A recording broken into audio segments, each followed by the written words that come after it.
there's a special kind of intelligence for thinking about risk and uncertainty, something I call risk intelligence. Not all gamblers are fools. Some of them are experts. Surely gambling is just a matter of luck, they say. But that's not true.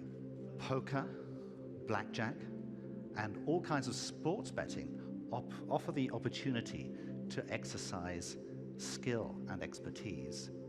Expert gamblers outperform novices in these games, and their expertise can make them very rich. And it's this ability that sets the expert gamblers apart from the problem gamblers and the leisure gamblers. The problem gamblers and the leisure gamblers both lose money over the long term. But it's not really the money these people are playing for in the end. It's more the thrill of winning, the adrenaline rush of the game.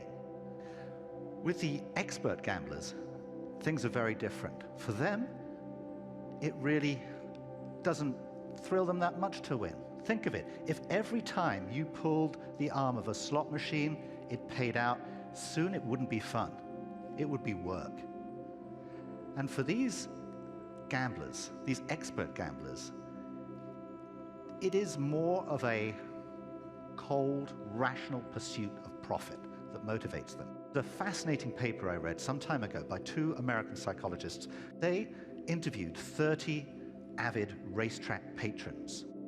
14 of them were just incredibly good at forecasting the odds, the final odds that would be offered on the horses just prior to the race. They were doing it all unconsciously. They would gather the information consciously, but then when it came to mulling it around in their heads, they'd kind of just literally think about it somehow. They didn't know what they were doing, but then out of nowhere, a number would pop into their heads.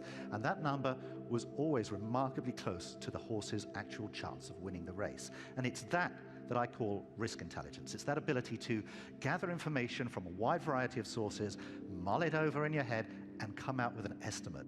So how can all this help us make better decisions? So I want to finish off by just describing 3 simple ways in which you can use probabilities when making your decisions.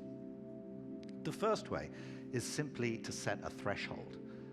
So for example, you might say, well, I'm only going to ask this person out on a date if I think that there's a 60% chance that they will say yes. And the great thing about this method is, of course, that everybody can set their thresholds differently at different levels depending on how desperate you are to go on a date and how much you hate being rejected.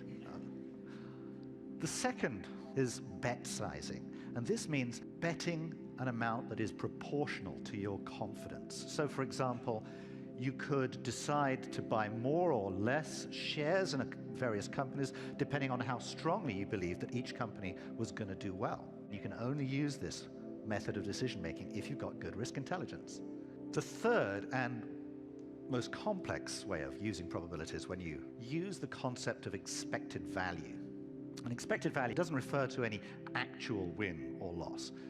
It refers to the average amount that you would win or lose if you placed the same bet an infinite number of times. When they look at a roulette table or a blackjack game, the expert gamblers don't see the maximum amount that they could win or lose. They're not hypnotized by this like the rest of us. They just see the average amount that they could win or lose per bet, the expected value. They place their decisions in the context of a much longer time horizon. If you think this is the last race, the last roll of the dice, you might bet everything on it. The expert gamblers, they can take it or leave it.